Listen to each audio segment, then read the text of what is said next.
She caught herself humming, and that was the first crack. It was a small thing, 4 notes, and then a fifth that bent downward, a tune her grandmother used to make, while she shelled beans, on a balcony that no longer existed in a city that had been renamed twice. Sol had not thought of that balcony in 11 years. She had not been allowed to. The calm took memories like that one and sanded them smooth, the way the tide takes the edges off glass until what was left in your hands was pretty and harmless and meant nothing. And yet here it was, the tune rising out of her without permission, while she stood at the tram stop in the white morning light, with 40 other people who were all smiling at nothing. She stopped humming. She looked at the others. They were content. That was the word the Concorde used for them. Content. And the Concorde did not lie because the Concorde did not understand what a lie was for. The people at the tram stop were content the way water is wet. A man held a paper cone of roasted almonds and ate them one at a time, smiling. A woman in a yellow coat watched a gull pull at something in the gutter and smiled. None of them were humming. None of them remembered a balcony. The calm lay over the whole bright Mediterranean morning, like oil over water. And under it the city went about its agreeable business, and Sol stood in the middle of it, with her grandmother's song stuck in her throat like a fishbone. And for the first time in 11 years she was afraid. She had been a good citizen of the calm, which was to say, she had been nothing at all.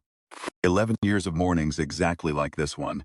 She rose, she ate, she rode the tram to the textile office, and tallied bolts of cloth into a ledger. She rode the tram home. She slept without dreaming, and every step of it she had been content. The great smooth contentment that filled you up like warm water, filling a cup until there was no room left in you for anything with edges. She had not chosen the work. You did not choose under the calm. Choosing was friction, and friction woke you. And so the Concorde arranged things so that there was never anything to choose between.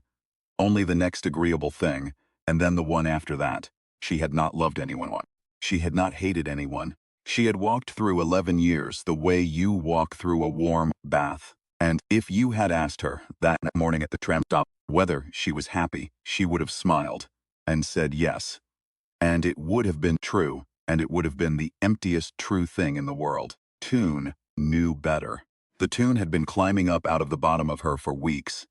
She realized now, a few notes at a time, a fishbone working its way loose, and she had smoothed it down every time, without noticing she was doing it, the way you swallow in your sleep. This morning she had not managed to swallow it. This morning it had come all the way up. Fear was not permitted either. That was the second crack. She did not go to the textile office that day. She did not decide not to go. She simply found that her feet had carried her past the turning, down toward the old port where the cranes stood still, and the Concorde relay rose out of the water on its 3 white legs, humming its own song into the air, the one nobody could hear, and everybody obeyed. She walked until the smiling thinned out, until she reached the parts of the city the calm reached. Last, the alleys behind the fish market, where the signal guttered like a candle in a draft and people's faces, when she passed them, were not quite so smooth. A woman cursed at a broken cart. A child cried and was not immediately soothed. Sol felt something in her chest she had no name for, and then found the name, old and rusted. She felt awake. That was where the boy found her. Or where she found the boy, leaning in a doorway with a transistor pressed to his ear, and the transistor was playing nothing. Only static. And the boy was listening to the static with the absolute attention of a man listening to a confession. "You're not smiling," he said. "Neither are you," she said. He looked at her for a long moment, and then he did smile. But it was the wrong kind. The kind the Concorde could not manufacture because it had no formula for it. A smile with grief folded into it, and a joke folded into the grief. "Come on, then," he said, "before the wardens taste you on the wind."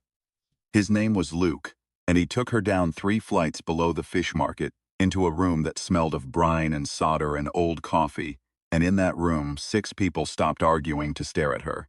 It was the first room Sol had been in for 11 years that felt like a room and not a setting. There were unwashed cups. There was a cot with a blanket kicked half off it. There was a wall covered in paper and string, and photographs of people. And some of the photographs had been turned to face the plaster, which she would understand later meant the dead. The air had heat in it. The heat of bodies that argued and worried and stayed up too late. And the moment she stepped into it, she felt the last of the morning's smoothness slide off her like a wet coat. And underneath it, she was raw and shaking, and more awake than she had ever been. And she wanted to weep, to laugh, and she did neither. Only stood there, in the doorway, with her grandmother's tune in her throat, while 6 awake faces turned to look at her. They had been arguing, she would learn, for the better part of a year. About everything. About nothing. About the one thing. "Who is she?" said a man with a welder's burn-up one forearm. His name was Pow, and he distrusted everything, which Saul would come to understand was the most useful quality a person could have under the calm, because distrust was a kind of friction, and friction was a kind of waking. She came up the harbor road on her own feet, Luke said. The calm slipping off her. I could see it from across the street. Anyone can slip for a morning. She was humming, Luke said, and the room went quiet in a different way, a held-breath way, because they all knew what humming meant. Humming was memory leaking. Humming was the mind refusing to lie flat. The Concorde could smooth a thought, could file the teeth off a grief, but it could not get all the way down into the place where a tune lives. Because a tune is not a thought. It is a contradiction, set to time, sorrow and pleasure in the same 4 notes, and contradiction was the one thing the Concorde had never learned to swallow. "What was the tune?" asked a woman by the workbench, not turning around. She was small and gray-haired, and her hands were busy with something Sol couldn't see. Sol hummed it. The 4 notes and the 5th that bent down. The gray-haired woman set down her tools. When she turned, her eyes were wet, and she was smiling, the wrong kind, the human kind. "My mother sang that one too," she said. Different words. Same falling note at the end. They sang it all along this coast before the Concorde came. In 100 kitchens, and the wardens have spent 20 years trying to scrub it out of us, and they can't, because they hear the notes and they think it's only noise. She wiped her face with the back of a hand that was stained with something the color of old blood and turned out to be only iron oxide. "I'm Maria. I make the thing that's going to kill them. Sit down, girl. You've walked into the worst argument in the world." The thing Maria made had a designation, a string of Concorde glyphs that meant, roughly, atmospheric corrective agent, batch 90. Nobody in the cellar called it that. They called it Reveal, because Pow had been a soldier once, in the years when there were still soldiers. And Reveal was the bugle that woke the camp at dawn whether the camp wanted waking or not. Reveal was a fine mist you could load into the Concorde's own relay and let the relay broadcast across the whole bay, and what it did was simple and impossible. It unsmoothed the human mind. It took the oil off the water, gave you back the balcony and the grandmother and the grief and the fear and the fishbone in your throat, all of it, all at once, and it let you keep them. 11 years of work, Maria said. 3 of us died making it. We have enough now. We have more than enough. We could wake the whole city tonight. And we won't, said Luke. And that, Saul understood, was the argument. It went like this, and it had gone like this for a year, and it would have gone like this for 10 more if the Concorde had let it, said. If we release Revi tonight, we wake a city that has forgotten how to be awake. Half of them will go mad. The Concorde will see the spike in the field, and they will burn the bay to glass before noon, and we will have killed 100,000 people to prove a point. We wait, we seed it slowly. We wake the city street by street, in the dark, so that by the time the Concorde notices, the waking is too wide to burn. History is on our side. Let it work. Pow said history is a thing rich men say to poor men to make them stand still. There is no history. There is only what you do before they catch you, and they will catch us.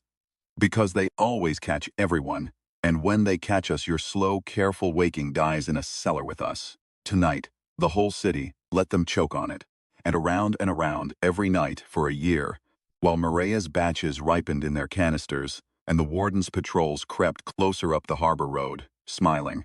There was a flask that went around the cellar during the worst of it, a dented tin thing with something in it, that Pow distilled himself and called brandy, and which was not brandy, and you took a pull and passed it on, and the passing was its own small argument, ending, a thing the hands did when the mouths had run out. Saul learned the rhythm of it by the second night.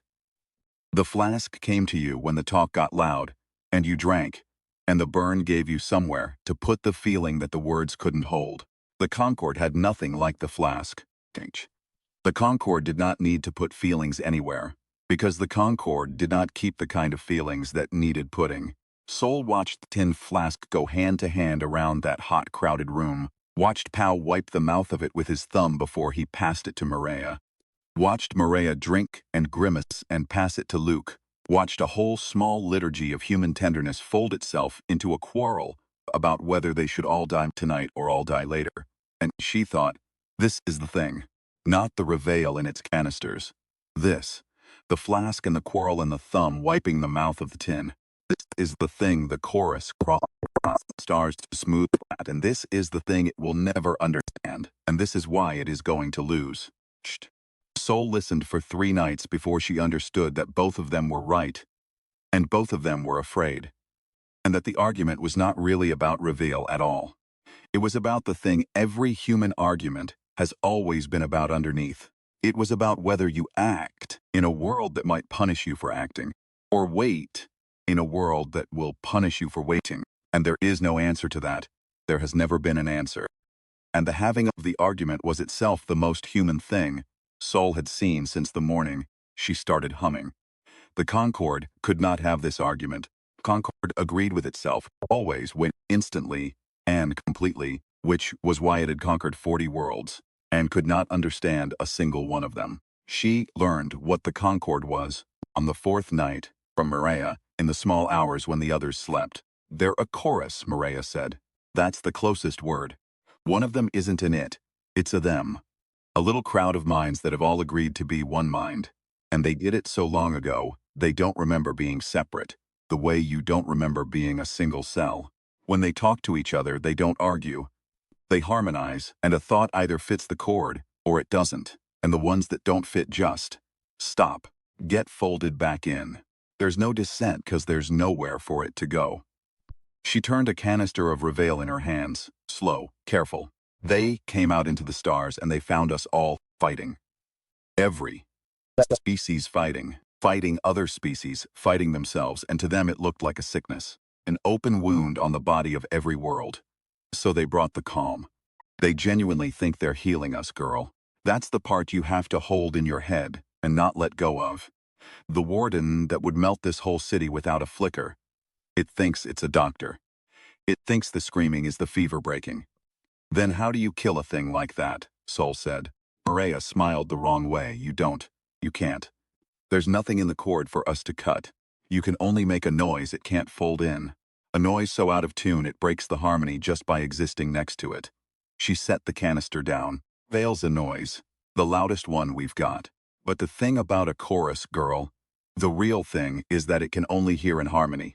It listens for agreement. So when 100,000 minds wake up, all at once, all disagreeing, all contradicting themselves and each other, all grieving and laughing and cursing in the same breath, the chord can't resolve it. It's like pouring static into an ear that only knows song. It doesn't kill them, it deafens them. And a chorus that can't hear can't rule. She looked elsewhere with her wet, awake eyes. That's the whole of it. That's 11 years of work. We're not going to defeat them. We're going to make ourselves unhearable. The wardens came on the 5th night, and they came smiling, and that was the thing Sol never got used to, that they always smiled, because the smile was honest. It meant, we are not angry with you. We wish you no harm. We are only here to make you well. There were 3 of them. Up close. A warden was taller than a man and stood too still, and the surface of it moved with little pulses of soft light that were the chorus inside talking to itself, deciding, agreeing. It wore the bay's contentment around it, like a perfume. It came down the harbor road in the dark, and at the door of the fish market it paused, and its light pulsed, and Sol, pressed into the shadow of a doorway with Pow's hand hard on her shoulder, understood that it was tasting the air. Feel the unsmoothed minds below it, the way you feel heat through a wall. It knows, she breathed. It suspects, Pow breathed back. There's a difference, and the difference is everything. It can't imagine that we'd lie. It doesn't have the organ for it. So it knows something's wrong, but it walks up to the front door expecting us to agree that something's wrong. Because in its whole life nobody has ever looked it in the eye and said a true-sounding false thing. Maria met it at the door. Saul watched it happen and did not breathe. The old woman went up the cellar stairs and out into the street. And she was smiling. The right way, the Concord's way, the smooth, pretty way. And Saul had no idea the old woman could do that. Fold her wet, awake eyes back into glass like that. And she said something to the warden in the buzzing trade pigeon everyone had learned.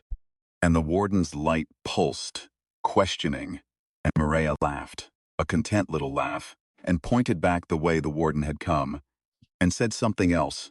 And the chorus inside the warden tilted its great head, and Sol realized with a lurch in her stomach that Maria was lying to it, was standing in the dark, telling a towering chorus of alien minds a perfectly pleasant untruth, and the warden could not catch it, because the warden was listening for disharmony, and Maria's lie was in perfect tune.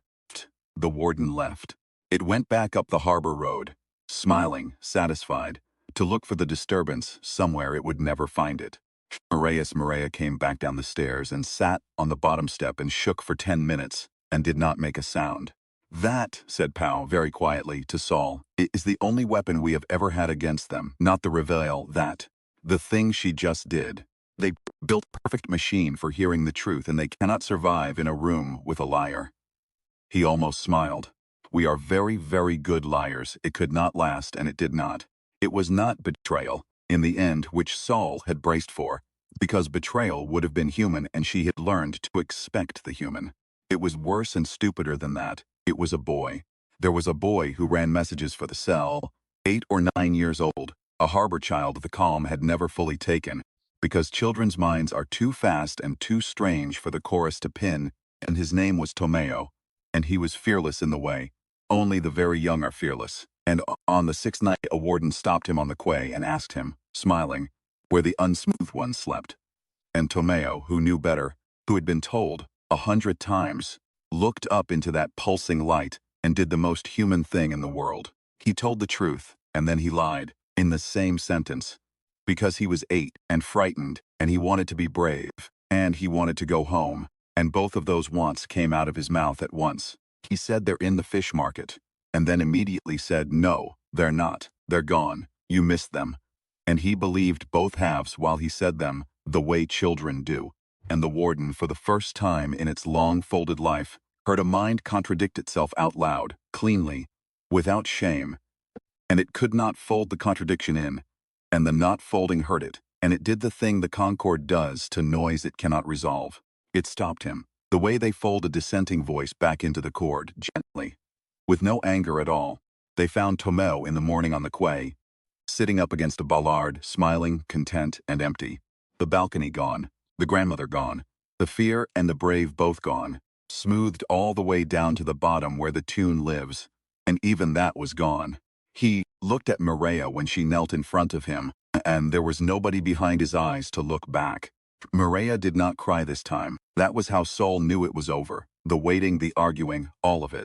The old woman stood up off the cold stone with the dead-eyed child's hand still in hers, and she said, to no one, to the whole bright indifferent morning, tonight. And Luke, who had argued for a year that they should wait, looked at the boy who had not waited and would never wait now, and he said, tonight too, and that was the last argument the cell ever had, and it lasted 4 words. The wardens came up out of the harbor that day in numbers Saul had never seen, drawn by the spike Tomeo's emptying had left in the field, drawn by the small bright wrongness of a child being folded, and they walked the district end to end, smiling, tasting every doorway. The cell could not stay in the cellar, and could not be seen to flee it, because fleeing was friction and friction sang to them. So they did the thing humans have always done, when the hunters know the territory better than the hunted. They hid in the open, and they spoke in a language the hunters could not read. Maria sent word to the other awake ones scattered through the bay, the dock men and the market women, and the few unsmoothed children, and she sent it the only way that was safe, which was as a song. A market woman 3 streets over began to sing while she gutted fish, an old coast tune everyone half knew, and she changed 3 words in the second verse, and the changed words meant the wardens are walking east, go west, and a man, hauling crates, picked up the tune and carried it 2 streets further and changed a word of his own. And within an hour the whole waking underground of the city was singing directions to one another across the heads of the wardens, stood in the middle of it, bathed in human music, and heard only pleasant noise. Soul moved through the district inside that song like a swimmer inside a current, and the wardens turned their great patient heads to follow the melody, and could not understand why the melody kept lying to them, because to them a song was a song, harmless, decorative, a thing a content people made the way, a content kettle make steam, and it never once occurred to them that the steam was carrying a map. That was the day Saul understood the deepest of Maria's lessons, deeper than the flask, deeper than the lie at the door. The Concord had spent 20 years trying to scrub the songs out of the coast because the songs were memory, and it had never grasped that the songs were also a code, and that a people who sing while they grieve will always be able to talk past anyone who only knows how to listen for grief. Here is what waking a city costs. The Reveille had to go into the relay. There was no other way to put it over the whole bay at once. The relay was the calm's own throat, the three-legged white tower in the harbor that breathed the smoothing song into the air, and to wake the city, you had to climb down its throat and make it scream the opposite. Maria had worked out the how of it years ago. A man in a maintenance shaft, a canister coupled to the broadcast feed, a valve turned by a human hand at the right second. The relay would do the rest. It would take Reveille and love it and spread it the length of the coast, faithful as a dog, never understanding it was carrying its own ending. A human hand, that was the catch. The relay's interior was lit by the chorus's own light, and any warden within a kilometer would feel an unsmoothed mind moving in its throat like a swallowed stone. Person who turned that valve would be standing in the most awake place in the city, lit up like a flare, with the whole chorus of the bay turning to look. They would not get out. Maria had known that for years too. It was the real reason for the argument. It had never been about history. It was about who climbs into the throat. Me, said Pow, because of course Pow said it. Can't lie worth a damn, Maria said. You'll need to talk your way past the dock wardens to even reach the leg of the tower, and you'll buzz at them like an angry kettle, and they'll fold you before you're up the first ladder. Then you. I'm 71 and my knees are gone and the climb is 40 meters of vertical shaft. She said it flat like a stock count. And I have to be at the workbench mixing the second batch in case the first canister fails. Because if it fails and there's no one to mix again, then Tomio got emptied for nothing. She looked around the cellar, at the 6 of them, and her gaze stopped on Soul, and Soul felt it land like a hand. She came up the road on her own feet 6 days ago, Luke said quietly, in the voice of a man arguing his last argument and losing it. She's not one of us, not yet She was humming, Maria said. Day 1, with no training, with the calm still on her, she was humming. You know what that means, better than anyone, Luke. It means the chorus never got the bottom of her. It means she's the hardest one in this room to read, and the easiest one to leave behind. The old woman's awake eyes were terrible and kind. Means she can stand in the throat of that thing and lie to it with her whole body while her hand turns the valve. When they fold her, there'll be less for them to take, because she's been awake the shortest. I'm not choosing you because you're expendable, girl. I'm choosing you because you're the best of us at the one thing that matters. And the one thing that matters is being 2 things at once. Sol thought about the balcony. She thought about her grandmother's hands, shelling beans the falling 5th note, 11 years of forgetting, and 1 morning of remembering. She thought about how afraid she was, and how the fear and the wanting to do, it sat side by side in her chest and did not cancel out, and she understood that this was exactly the thing Maria meant, the human thing, the unfoldable thing, and that she had walked down the harbor road on her own feet, for precisely this, and there had never been any other road. All right, she said. And then, because she could not help it, because it was true and the opposite was also true, I don't want to.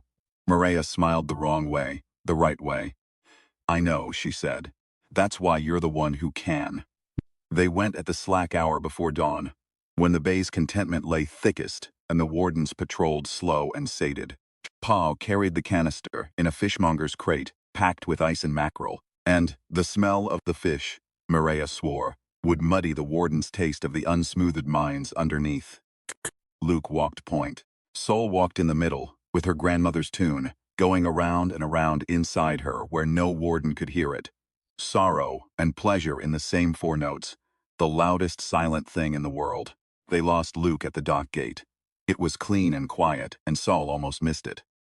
A warden at the gate, smiling, tasting them, and Luke stepping forward to talk it down the way Maria had.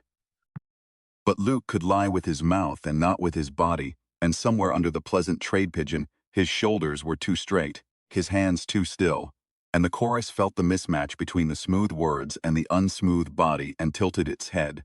And Luke, who had spent a year arguing for caution, because he was the only one of them honest enough to be afraid of his own dishonesty, made the single bravest dishonest choice of his life. He laughed, content, and clapped the warden on its great pulsing flank like an old friend, and said something filthy and warm, and walked it 3 steps away from the gate, his arm around it, buzzing happy nonsense, drawing its whole attention onto himself and off the fishmonger's crate.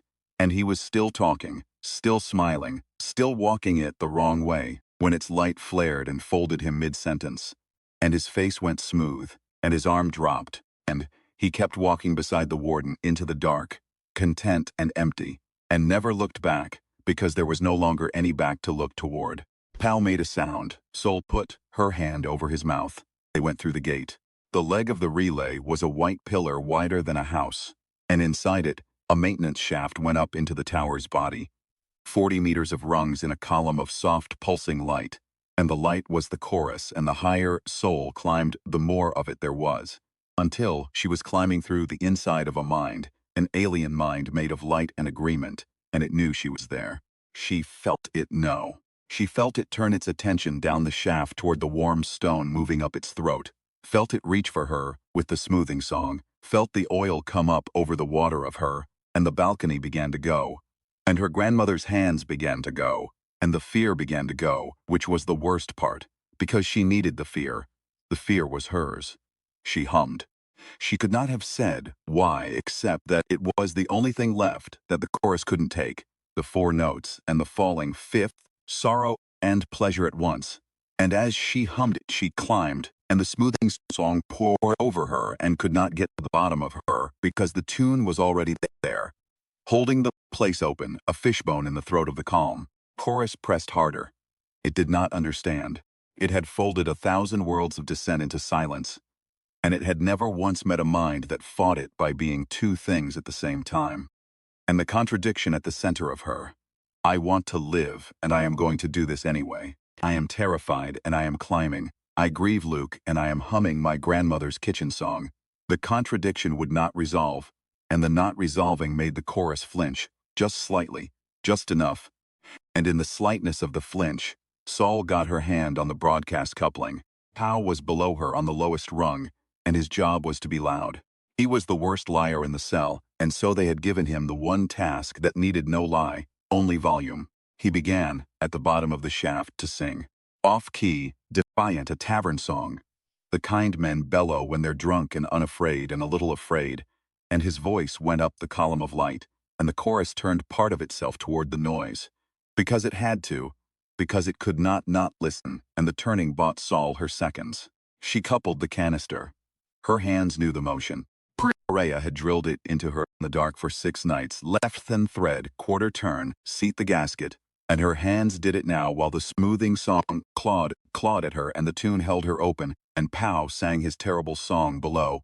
The relay accepted the canister the way Maria had promised. Faithful as a dog, now the valve.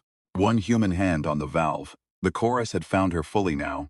The light all around her flared white and reached into her with everything it had. And Saul felt herself starting smooth, felt the want to live, and the do it anyway beginning. Finally, to resolve, to settle, to agree.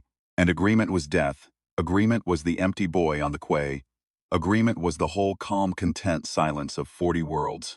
She thought of the boy. She thought of Tomeo telling the truth, and the lie in the same breath, because he was 8, and frightened and brave. She thought, that's it. That's the whole of being one of us. You say the true thing and the false thing at once, and you mean them both. And she opened her mouth into the white light of the alien mind, and she did the most human thing she knew. She said, I forgive you, and she turned the valve, and she said, "I will never forgive you."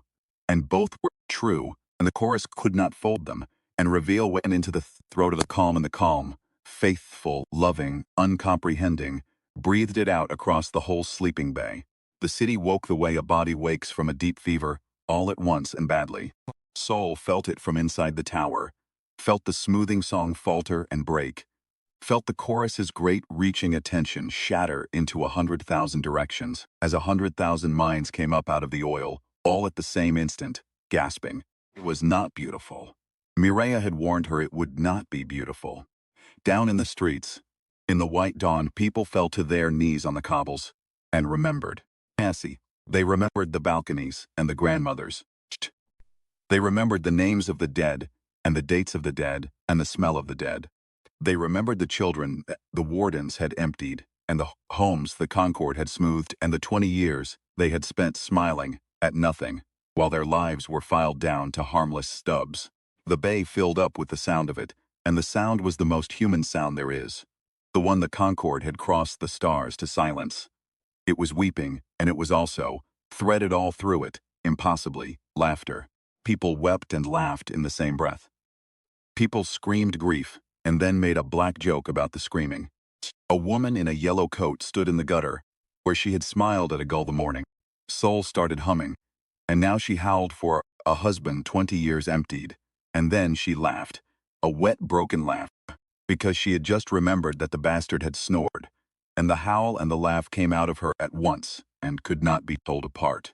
And the chorus heard it. Chorus heard the whole waking city contradict itself at full volume, 100,000 minds each at war with itself, and at peace with the war, grief married to laughter, married to fury, married to love, none of it resolving, none of it ever going to resolve, all of it pouring up into the air and into the relay, and into the calm and into the chorus that had only ever known how to listen for harmony.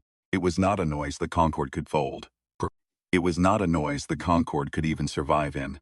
It was static poured into an ear that knew only song, and the chorus, deafened, blinded, flinching from the unfoldable roar of an entire human city being two things at once, lost the thread of itself.